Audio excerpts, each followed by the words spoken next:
ప్రియులారా, మన ప్రభు అయిన యేసుక్రీస్తు నామంలో మీకు శుభోదయం. ఆయనను గూర్చి అనుదిన ఆత్మీయ ఆహారం, డిసెంబర్ 16 మంగళవారం. నేటి మన ధ్యాన లేఖనం ఆమోసు గ్రంథం 6వ అధ్యాయం 1వ వచనం. సియోనులో నిర్విచారముగా ఉన్నవారికి శ్రమ. వ్యాఖ్యాన అంశం: నీ విచారమేది? వ్యాఖ్యానాంశం: నీ విచారమేది? వ్యాఖ్యానం: ప్రవక్త జీవించిన దినాల్లో అతిక్రమం విస్తరించిన ముఖ్య పట్టణాల్లో ఉన్న జనులు నిర్విచారంగానే ఉన్నారు. పేదవారికి అన్యాయం చేయుట జరుగుతూ ఉంది. 5వ అధ్యాయం 11వ వచనం చూడండి. జరిగిన పాపానికి ప్రభువు దేశం మీద వాన రాకుండా చేశాడు. 4వ అధ్యాయం 7వ వచనం.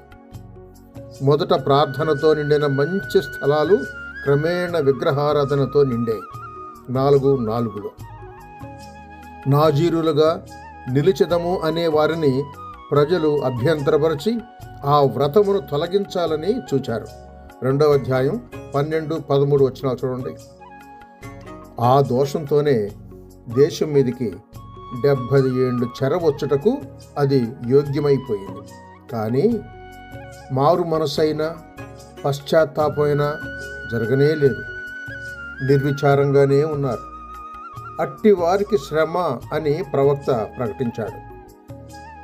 ఈ దినాలలో ఆత్మీయమైన క్రీస్తు సంఘం సియోనును పోలి నిర్విచారంగా ఉంది.